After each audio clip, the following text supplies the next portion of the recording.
बिस्मिल्लाहिर्रहमानिर्रहीम, अस्सलाम वालेकुम। स्पेशल ट्रांसमिशन में मैं सुमैया रिजवान आपको वेलकम करती हूँ। नाज़रीन, चेयरमैन तहरीक इंसाफ जब इमरान खान ने तबले जंग बजाया है और 25 मई यानी कि बरोज़ बुध को एक हकीकी आज़ादी मार्च का ऐलान भी कर दिया है और खिलाड़ियों से भी ये कह दिया है कि 3 बजे कश्मीर हाईवे पर मैं मिलूंगा। हमारा एक ही मुतालबा है कि इलेक्शन की तारीख दो और असम्बली तहलील करो। और उन्होंने ये भी कहा कि हम चाहते हैं कि मुल्क में साफ और शफाफ इलेक्शन हो। हमारी सियासत पुरअमन है, हमारे जलसों में हर तबके के लोग आए, खवातीन आई। अगर पुरअमन मार्च में रुकावट डाली गई तो फिर कानूनी कार्रवाई करेंगे। खदशा है कि इंटरनेट 2 दिन पहले ही बंद हो जाएगा, जबकि पेट्रोल और डीजल भी बंद करने की इत्तलात मौजूद हैं। शहरी पेट्रोल और डीजल पहले से तैयारी करें और ये पहला मौका नहीं है कि जब अपने मुतालबात के लिए किसी भी सियासी जमात ने लॉन्ग मार्च का ऐलान किया हो। इससे पहले मुतादिद बार लॉन्ग मार्च भी किए गए, धरने भी दिए गए। इससे पहले हमने पीडीएम का देखा था महंगाई मुकाओ मार्च, और उससे पहले जो 2014 में हुआ था खुद पाकिस्तान तहरीक इंसाफ का लॉन्ग मार्च और धरना। तो ये सारी सूरत हाल किस तरह इस दफ़ा होगी और क्या लॉन्ग मार्च और धरनों से क्या इलेक्शन का प्रेशर बन पाएगा या नहीं बन पाएगा? इमरान खान अपने जो मकसद का हुसूल है उसमें कामयाब हो पाएंगे या नहीं हो पाएंगे? ये तमाम तर सूरत हाल है जिस पर आज की ट्रांसमिशन में हम बात करेंगे। लेकिन उन्होंने पहले कहा क्या इमरान खान ने, आपको वो दिखाते हैं, फिर गुफ्तगू आगाज़ करते हैं। अपनी सारी कौम को मैं दावत देता हूँ, 25 तारीख को मैं इंशाल्लाह आपको इस्लामाबाद में मिलूंगा। कश्मीर हाईवे या श्रीनगर हाईवे जो नया है उधर मैं आपको मिलूंगा 3 बजे दोपहर के। और मैं चाहता हूं कि सारे उस तरह निकले कि आपने वहां 3 बजे पहुंचना है, उधर मैं आपको मिलूंगा। मैं अपनी सारी ख्वातीन को इनवाइट करता हूं, अपने बच्चे स्टूडेंट्स, मैं हर शोबे से चाहता हूं कि लोग आए, क्योंकि ये पॉलिटिक्स नहीं है, ये जहाद है। ये जुल्म के खिलाफ ये जो नाइंसाफी हो रही है, अल्लाह का हुक्म है कि इसके सामने खड़े हो। इसमें मैंने ये फैसला किया है कि ना, और मैंने अपनी सारी टीम को कहा कि हमने ना जेल देखना ना कुछ देखना, हमने अपनी जान की कुर्बानियां देने के लिए तैयार हैं। हम किसी सूरत इस जुल्म को, इस कौम के ऊपर जो इन्होंने हमारी आज़ादी के ऊपर जो वारदात की है और जिस तरह के चोरों को ऊपर लेके आए, हम कभी किसी सूरत। आज के ट्रांसमिशन का जो मौजू है हमारा वो है 25 को जो हकीकी आज़ादी मार्च के लिए जो लॉन्ग मार्च जो शुरू होने लगा है उसकी आगे स्ट्रेटेजी क्या होगी। अगर उस लॉन्ग मार्च को रोका गया तो मुल्क की सूरत हाल क्या बन सकती है? क्या हुकूमत इस तरह की कोई सूरत हाल इख्तियार हो उसके लिए तैयार है? और ज़ाहिर कारकुनान को निकालना है घरों से, तो उसके लिए पाकिस्तान तहरीक इंसाफ की स्ट्रेटजी क्या है अगर रुकावटें डाली गई? इसी पर हम बात करेंगे। मैं ज्वाइन करें senior anchor person Jamil Farooqui, उनको भी हम ट्रांसमिशन में वेलकम कहेंगे। और ब्यूरो चीफ पेशावर ज़ाहिर शाह शिराजी साहब भी हमारे साथ मौजूद हैं। आप दोनों हज़रात का बहुत शुक्रिया। जमील, आपका तज़किया क्या कहता है? क्या ये जो तारीख थी ये होल्ड की हुई थी तहरीक इंसाफ ने, या फिर इंतज़ार था कि शायद कुछ बातचीत हो जाए, कहीं से इंतखाबात की डेट्स आ जाएँ तो फिर हम उसको आगे बढ़ा दें? ये जल्दबाजी में दी गई तारीख, आपका तज़किया क्या कहता है? देखें, डर और खौफ की जो जंजीरें हैं वो खान साहब ने पहले ही दिन तोड़ दी थी। जब वो प्राइम मिनिस्टर थे उस वक्त से उन्होंने खत हाथ में लेकर लहरा कर बताया कि एक साजिश हुई, एक मुदाखलत हुई और पाकिस्तान के अंदर जो हुकूमत है उसको गिराया जा रहा है। बतौर वज़ीर आज़म उन्होंने उस वक्त से इस नैरेटिव को बिल्ड करना शुरू किया और बार बार जो तारीख देने के हवाले से उन्होंने लिंगर ऑन की डेट, यानी कि 20 के बाद वो तारीख देंगे कि लॉन्ग मार्च कब होगा। वो स्ट्रेटजी थी ही इसी नौयत की कि प्रेशर में रखा जाए और जिन जिन हलकों में प्रेशर में रखा जा सकता है वहां से अगर मस्बत कोई चीज आती है तो शायद उसकी जरूरत ना पड़े और अपनी वो तमाम लॉन्ग मार्च स्ट्रेटजी को इलेक्टोरल कैंपेन में तब्दील कर देंगे। लेकिन मेरे ख्याल में जो बैकडोर उनकी गुफ्तगू हो रही थी या डिस्कशंस हो रही थी, जिसका शेख रशीद साहब भी कई दफा कह गए हैं, वो किसी मंतकी नतीजे तक पहुंच चुकी है। आप और हम जो सोच रहे हैं ना कि शायद उनकी बात नहीं मानी गई तो उनको लॉन्ग मार्च की डेट देनी पड़ गई, मेरे पास जो इतलात हैं उसके मुताबिक वो बैकडोर डिप्लोमेसी जो उनकी खान साहब की या उनकी बाकी टीम की है वो इस हद तक मंतकी नतीजे तक पहुंच गई है कि अब सिर्फ लोगों को निकालना है। और जब पब्लिक आकर बैठ गई, चाहे वो अपने इलाकों में बैठे, चाहे इस्लामाबाद के डी चौक के ऊपर बैठे, चाहे अपने अपने शहरों में बैठे, गो के हुकूमत ने ये नहीं करने देना। जब इतनी बड़ी तादाद में लोग बैठ जाएंगे और इन्होंने जलसा या एहतजाज करने के लिए कॉल नहीं दी हुई है, इन्होंने धरना देना है।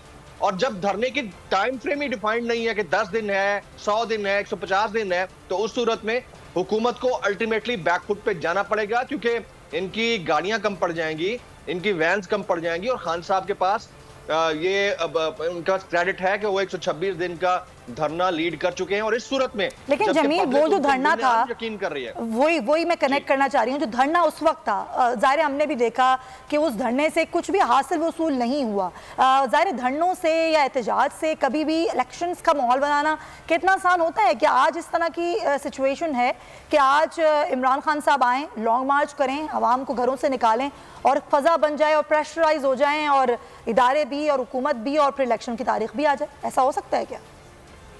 देखें, ये तो हमारी अंडरस्टैंडिंग है ना कि धरनों और लॉन्ग मार्चेस से कुछ नहीं होता। मैं आपको जरा पीछे ले जाता हूँ। मोहतरमा बेनजीर भुट्टो ने एक लॉन्ग मार्च किया था जब वो सेल्फ एग्जाइल के बाद पाकिस्तान आई। उनके ऊपर एक सुसाइड अटैक हुआ कराची के अंदर अक्टूबर में, और दूसरा हुआ दिसंबर 27 को पिंडी के अंदर। वो लॉन्ग मार्च इटसेल्फ कुछ कर पाया नहीं कर पाया, उसके रेपरकशंस ऐसे थे कि पाकिस्तान की तारीख में पहली दफा एक जमहूरी हुकूमत ने वजीर आजम ने नहीं, हुकूमत ने 5 साल मुकम्मल किया। इसी तरह लॉयर्स मूवमेंट को देख लें, उनका नतीजा क्या निकला कि एक आमिर को उठाकर बाहर फेंक दिया गया। इसी तरह इमरान खान साहब का लॉन्ग मार्च देख लें, 126 रोज का जो धरना था, उस धरने का नतीजा यह निकला कि इमरान खान की बात सुनी गई और 2018 में उनको गवर्नमेंट मिली। लॉन्ग मार्चेस के जो नताइज होते हैं वो लॉन्ग टर्म होते हैं, प्रेशर डेवलप करने के लिए होते हैं, हुकूमतों को बैक फुट पे ले जाने के लिए होते हैं। और इस केस में भी इमरान खान साहब ने सिर्फ नहीं, मैं आपको यहां क्लियर कर दूं, this is not about Imran Khan only. तमाम सियासी जमातों ने मेंटली एक चीज को एक्सेप्ट कर लिया है, और वो ये कि तमाम सियासी जमातें इलेक्शन में जाना चाहती हैं। अगर ये बात ना होती तो मरियम नवाज शहर शहर इन दिनों इंतखाबी जलसे ना कर रही होती, शहबाज शरीफ साहब के साहबजादे हमजा शहबाज शरीफ साहब इंतखाबी जलसे ना कर रहे होते। उनको क्या जरूरत है जलसे करने की जब आप गवर्नमेंट में हैं? इसी तरह से इमरान खान साहब शहर शहर इंतखाबी जलसे ना कर रहे होते तो they already made a mind कि भाई हमने इंतखाबात की तरफ जाना है। अब तारीख तय होना बाकी रह गई है। मेरे ख्याल में ये डिफाइनिंग मोमेंट होगा जब 25 को लोग निकलेंगे। चलें देखते हैं कि क्या स्ट्रेटजी है। जमील हमारे साथ ही रहिए, शौकत यूसुफजई साहब हमारे साथ मौजूद हैं, पाकिस्तान तहरीक-ए-इंसाफ के रहनुमा, उनको भी शामिल गुफ्तगू करते हैं। यूसुफजई साहब बहुत शुक्रिया आपके वक्त का। ज़ाहिर कल पेशावर में ही हुआ ये सारी प्रेस कॉन्फ्रेंस, वहीं ऐलान किया गया, इमरान खान साहब ने इंतखाब वहाँ का किया, लेकिन स्ट्रेटजी क्या बनाई गई है? 25 को ज़ाहिर एक वर्किंग डे है, लोगों को इकट्ठा करना, बाहर निकालना, रुकावटें हुई, तो क्या आप लोगों की स्ट्रेटजी है इस हवाले से? देखिए, पहली बात तो ये है कि ये जो लॉन्ग मार्च है ये पिछले से मुख्तलिफ है। अच्छा। इसमें तो बिल्कुल पूरा पाकिस्तान से वो तैयार है। शदीद गर्मी के बावजूद लोगों का जोश जज्बा बहुत ज्यादा है। हम अपने अपने हलकों को देखते हैं तो मेरे ख्याल से अंदाजा होता है कि पाकिस्तान जाम हो जाएगा और बहुत मुश्किल हो जाएगा हुक्मरानों का ठहरना। अच्छा। तो इसलिए असेंबली ये बनाई गई कि इनको हम ऑर्गेनाइज रखते हैं, पुरअमन रखते हैं, किसी किस्म का कोई ऐसे काम नहीं होगा जिससे पाकिस्तान को नुकसान हो। हम हर सूरत में, क्योंकि ये लॉन्ग मार्च पाकिस्तान के लिए, तो पाकिस्तान में गमला तक नहीं टूटना चाहिए, ये खान साहब के इंस्ट्रक्शन है और उसी पे इंशाल्लाह अमल होगा। और अगर किसी किस्म की रुकावट खड़ी की गई तो उन रुकावटों को हम हटाएंगे हर सूरत में इंशाल्लाह। तो शौकत साहब ये भी तो खदशों का इज़हार किया है ना अपने कि भाई पेट्रोल और डीजल की भी पाबंदी लगाई जा सकती है, हुकूमत की जानिब से नज़रबंदियां भी हो सकती हैं, ये सारी चीज़ें तो आप लोगों को मालूम है, तो उसके लिए लाहेअमल क्या है? कोई प्लान बी भी आप लोगों के पास? देखिए, सब कुछ बन चुका है, लेकिन अब जाहिर है टीवी पे आके बेहतर, क्योंकि कुछ कार्ड ऐसे होते हैं जो रखना पड़ते हैं। वो कार्ड हमने संभाल के रखे हुए हैं और खान साहब इंशाल्लाह 25 मई को जब वो निकलेंगे तो पूरी तैयारी के साथ हम निकलेंगे। और अभी से हम पूरी तरह ऑर्गेनाइज हो रहे हैं। मीडिया के लिए भी एक बाकायदा सेल बना हुआ है और लम्हा लम्हा जो है हम अपने निगरानी करेंगे, अपने जहाँ जहाँ से जुलूस निकलते हैं, जहाँ लॉन्ग मार्च होती है, और ये सारी चीजें मॉनिटर होंगी और इसके लिए हमने पेशावर में सेल भी बना दिया है। अच्छा। और वो इमरान खान तक जो है वो रिपोर्ट्स जाएंगी और उनको अंदाजा हो जाएगा कि कहाँ से कहाँ ये चीजें हो रही हैं। और तो ये सिर्फ पेशावर में नहीं है, और शहरों में भी इस तरह के सेल बनाए गए, इंफॉर्मेशन सेल, जहाँ से मालूमात मिले इमरान खान साहब को? बल्कि जो अहम चीज है वो ये कि जो भी निकलेगा अपने घर से, उसका नाम, उसका मोबाइल नंबर, उसका शनाख्ती कार्ड नंबर और गाड़ियों के सारे के सारे ये इमरान खान साहब नोटिस में होंगे इंशाल्लाह। अच्छा, ये बताइएगा कि अभी जिस तरह शीरीन मज़ारी की गिरफ्तारी हुई, अगर एक आध और गिरफ्तारियां होती हैं तो उस पर आप लोगों ने क्या सोचा हुआ है? देखिए, गिरफ्तारियों का तो देखें, पॉलिटिकल लोग गिरफ्तारियों से नहीं डरते। उन्होंने जहां तक देखना था शीरीन मज़ारी की गिरफ्तारी का रद्द-ए-अमल देख लिया और वो टेस्ट करना चाहते थे। तो मेरा नहीं ख्याल है कि इसके बाद ये कोई इस तरह की हरकत करेंगे, हमाकत करेंगे, और अगर की तो उसका रद्द-ए-अमल बहुत शदीद होगा। अच्छा, ये बताएं शौकत साहब, ये काफिलों की जो सिलसिला ये कब निकलना शुरू होंगे मुख्तलिफ शहरों से? 25 को तो ज़ाहिर लॉन्ग मार्च है, तो उससे 2 रोज़ पहले निकलेंगे, 1 रोज़ पहले निकलेंगे, प्लानिंग क्या है? देखिए, 25 मई को हमने कहा है कि 10 बजे कोशिश की जाए, 10-11 बजे तक सुबह 10-11 वो हसन अब्दाल पहुंचे खैबर पख्तूनख्वा के काफिले। सही है। और जो पेशावर रीजन है उसमें मलकन रीजन भी है और साउथ रीजन भी है। ये लोग आएंगे, ये जमा होंगे सवाबी इंटरचेंज के ऊपर, यहाँ से खान साहब के काफिले में ये शामिल होंगे। और जो दूसरा हजारा डिवीजन है जिसमें कोहिस्तान भी है, शांगला भी है, वहां से जो जुलूस निकलेंगे वो सीपेक के रूट पे आएंगे और हसन अब्दाल में वहां मिलेंगे। तो ये तो हो गया हमारा खैबर पख्तूनख्वा का। इसी तरह पंजाब का भी है, सिंध के भी है, मुख्तलिफ जो लोग थे वो जहाँ दूर दूर थे वो तो पहले ही पहुंच चुके हैं। जिस तरह शमाली अलकाजात के जो काफिले हैं वो आज से ही रवाना हो जाएंगे। अच्छा, कल से वहां से निकलेंगे और इंशाअल्लाह ताला वो भी हमारे साथ मिलकर हसन अब्दाल में हम इकट्ठे होंगे। तो ये एक ऑर्गेनाइज शो होगा इंशाअल्लाह ताला। और अगर इन्होंने कोई ऐसी कोई हरकत की तो उसका रद्द-ए-अमल शदीद होगा। बल्कि हम बिल्कुल पूरा है कि हम पाकिस्तान के लिए जदोजहद कर रहे हैं और पाकिस्तान के लिए जदोजहद करने का मकसद ये है कि हम बड़े पुरअमन रहेंगे। अच्छा, क्योंकि आप लोगों ने इंतखाब वर्किंग डेज का किया है, ज़ाहिर लोगों को निकालना, ऑर्गेनाइज करना, ये सब चीज़ें आप लोगों के जहन में होंगी कि वो किस तरीके से करना है। और दूसरी बात ये कि आप लोगों ने किस तरह से तय किया है कि सारे काफिले एक ही जगह जमा होंगे या फिर मुख्तलिफ शहरों, जो बड़े शहर हैं उनको ब्लॉक किया जाएगा, मुख्तलिफ मकामात पर धरने दिए जाएंगे? देखिए, जहाँ तक शहरों का ताल्लुक है तो जहाँ जहाँ से काफिले निकलेंगे और कोशिश ये होगी कि वो कश्मीर हाईवे पहुंचे, श्रीनगर हाईवे, और उसमें किसी किस्म का वो नहीं होगा। लेकिन अगर रुकावट की गई, मुश्किलात पैदा की गई तो फिर वहाँ फैसला किया जाएगा कि क्या किया जाए।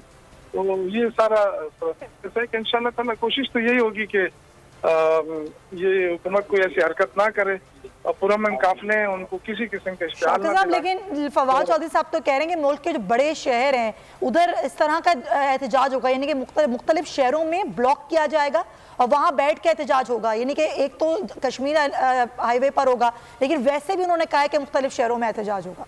ऐसा ही है?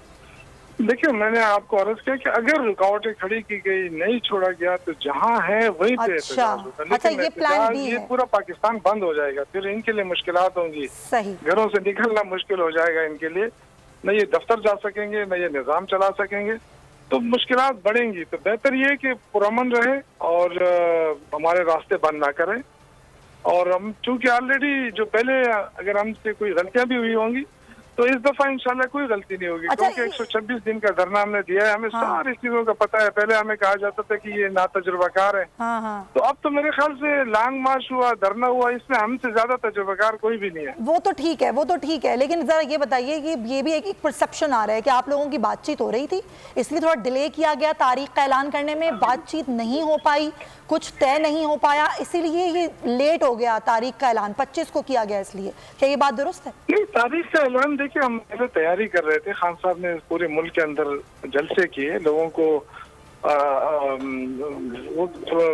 बाकायदा एक मोटिवेशन होती है और लोग निकलने के लिए तैयार हैं। और जाहिर है अब उसके लिए इंतजाम करने होते हैं, गाड़ियां करनी होती हैं, ये सारी चीजें। और फिर हम इस दफा तो बड़ा ऑर्गेनाइज सिस्टम है। अच्छा, कि उनके नाम, उनके टेलीफोन नंबर, वर्करों के और उनके CNIC नंबर, ये सारे इकट्ठे करके हम निकलेंगे इंशाल्लाह। ठीक है, बहुत शुक्रिया आपका। साहब हमारे साथ मौजूद थे। जाहिर साहब, आपके पास क्या खबरें हैं? क्योंकि KP का एक इंतखाब किया गया, पहले ये था कि मुल्तान जलसे में ऐलान होगा, फिर ये इंतखाब हुआ कि नहीं जी हम पेशावर में प्रेस कॉन्फ्रेंस करेंगे, उधर ऐलान होगा कि लॉन्ग मार्च की डेट क्या है।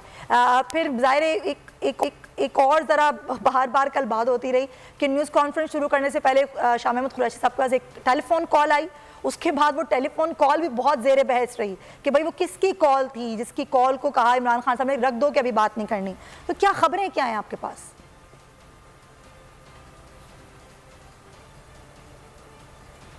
सुमैया बहुत बहुत शुक्रिया। मेरे ख्याल में स्ट्रेटेजिकली अगर देखा जाए तो खान साहब का स्ट्रांग होल्ड खैबर पख्तूनख्वा है इस वक्त, क्योंकि वो फेडरल में हुकूमत में नहीं है। मुल्तान के जलसे में आपने देखा कि ऑल ऑफ सडन इस्लामाबाद जाने की बजाय उन्होंने फैसला किया कि वो पेशावर आएंगे। अब इसमें देखें दो चीज़ें हो सकती हैं, एक तो वाकई खान साहब के पास भी इतलात होंगी कि इस्लामाबाद के अंदर उनको गिरफ्तार किया जा सकता है। स्ट्रेटेजिकली मेरे ख्याल में खान साहब ने जो प्लानिंग की है वो बड़ी इफेक्टिव इस लिहाज से कि पूरा सूबा जो है उनके ऑन बोर्ड है, उनके पास उनके MPAs हैं। जैसे शौकत यूसुफजई साहब ने कहा कि जी कहाँ से काफिले जाएंगे, तो देखिए आपके पास सदर्न डिस्ट्रिक्ट्स के जो काफिले हैं वो खुशहालगढ़ के थ्रू तकरीबन इस्लामाबाद के करीब पहुँच जाएंगे। दूसरा अगर आप देखें जो नॉर्दर्न एरिया से, और जैसे शौकत ने कहा कि जी हज़ारा के काफ़िले जो है वो हसन अब्दाल के अंदर जाएंगे, साथ सवाबी और ये तमाम एरिया, ये भी खैबर पख्तूनख्वा के अंदर PTI का गढ़ समझा जाता है और वहाँ से काफ़ी MPAs हैं इनके। तो तमाम MPAs को ऑन बोर्ड लेने के बाद ये तमाम मूवमेंट जो होगी, तो मेरे ख्याल में जो गेम शुरू होगी वो शायद जंग 72 और पंजाब में दाखिले के बाद या अटक का जो ब्रिज है उसके क्रॉस करने के बाद मामला देखे जाएंगे कि क्या होता है। अगर खान साहब पहुंच जाते हैं मेरे ख्याल में कश्मीर हाईवे, तो मेरे ख्याल बहुत मुश्किल होगा फेडरल गवर्नमेंट के लिए। ये तो एक एस्पेक्ट हुआ कि लॉन्ग मार्च का ऐलान यहाँ से क्यों किया गया। जहाँ तक खून काल का ताल्लुक है, देखें दो चीज़ें बड़ी वाज़ेह हैं।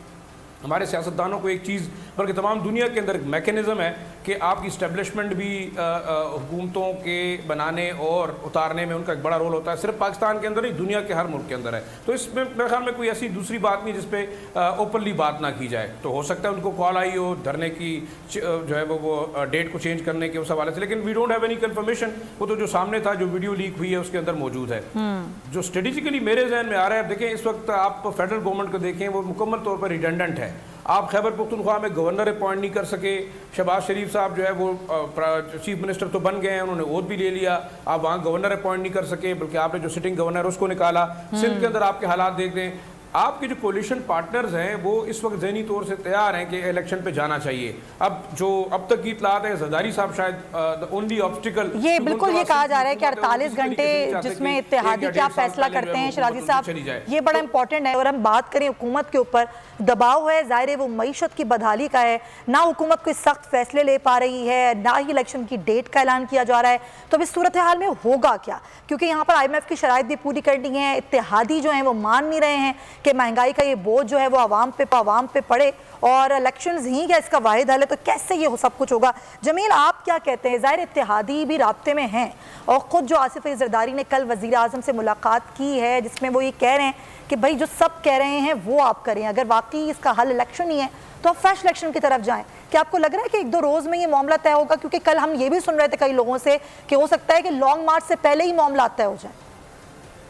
ऐसा ही है, जो ये लोग कह रहे हैं वो बिल्कुल ठीक कह रहे हैं। जो मेरे पास इंफॉर्मेशन है, जाहिर है यहाँ पर और लोग भी बैठे होंगे वो आपको बता रहे होंगे, लेकिन मेरे पास जो इन्फॉर्मेशन है वो यही है कि जब लोगों की इतनी बड़ी तादाद निकल आएगी तो जिनके साथ ये बैकडोर राब्तों में हैं उनका पर्पस सर्व हो जाएगा, और उससे पहले हो सकता है लॉन्ग मार्च की नौबत ही ना आए। उसी दिन एहतजाज के दौरान या उससे कुछ देर पहले अनाउंसमेंट हो जाए, ये शहबाज शरीफ साहब आकर असेंबली तहलील कर दें, क्योंकि ऑप्शन कोई नहीं है। अब आप देखिए कि महंगाई मुकाओ मार्च के नाम पर ये लोग गवर्नमेंट में आए हैं। इन्होंने इमरान खान की गवर्नमेंट को आउस्ट क्यों किया? क्योंकि इमरान खान के दौरे हुकूमत में महंगाई बहुत ज्यादा थी, पेट्रोल बहुत महंगा था, डीजल बहुत महंगा था और डॉलर ऊपर जा रहा था।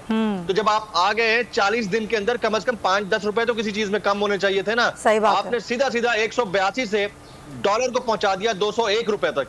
और उस दिन जो साहिबान ये फरमा रहे थे कि हमारी स्टॉक एक्सचेंज ऊपर जा रही है, डॉलर नीचे आ रहा है क्योंकि मईशत हमारी स्टेबल हो रही है, एक स्टेबल गवर्नमेंट आ गई है, वो आज कुछ बयान देना पसंद करेंगे? तो इंतहाई अफसोसनाक है। इनकी हमारे पाकिस्तान की पॉलिटिक्स का प्रॉब्लम क्या है? खान साहब आए, उन्होंने पिछली गवर्नमेंट पे डाला कि पिछली गवर्नमेंट ने इतना बड़ा डेंट इकट्ठा किया, उनका बैगेज मेरे कंधे के ऊपर है, मैं नहीं चला पा रहा। ये आए, इन्होंने आते हुए खान साहब की गवर्नमेंट पे डाला कि उनका बैगेज हमारे कंधे पे है, हमें टाइम चाहिए। तो भाई जब आप आए ही महंगाई कम करने थे तो कोई प्लान तो लेकर आते, लोगों को बेवकूफ बनाने के लिए आप आए हैं। और मैं आपको सबसे इंपॉर्टेंट बात बता दूं, पब्लिक को कभी एतराज ना होता अगर आप इमरान खान को हटाकर किसी ऐरे गैरे नत्थू खैरे को प्राइम मिनिस्टर या चीफ मिनिस्टर पंजाब बना देते, कोई एतराज ना होता, शायद इतना बड़ा डेंट ना पड़ता। जब इसी हमारे मुख्तदर कुव्वतों ने, हमारे स्टेक होल्डर्स ने, जब उन्हीं चोरों लुटेरों को जिनके ऊपर तबर्रा किया जाता था, उन्हीं को वापस गवर्नमेंट में आने की नवीद सुनाई गई है। और फिर वो उनकी बातें भी वही है ना जो वो ऑपोजिशन में बैठ के करते थे। अगर आपको ऑपोजिशन वाली बातें करनी थी, ऑपोजिशन में ही रहते, वहीं बैठकर इमरान खान को बुला बारा कहते रहते, उसमें क्या फ़र्क है? आज अगर आप गवर्नमेंट में हैं तो कोई फ़र्क तो है नहीं। बिल्कुल आपने सही कहा। शिराजी साहब, आप क्या कहेंगे? आपका तज्ज़िया क्या कहता है कि वाकई ये लॉन्ग मार्च की नौबत ही नहीं आएगी, इससे पहले ही मामला तय हो जाएंगे?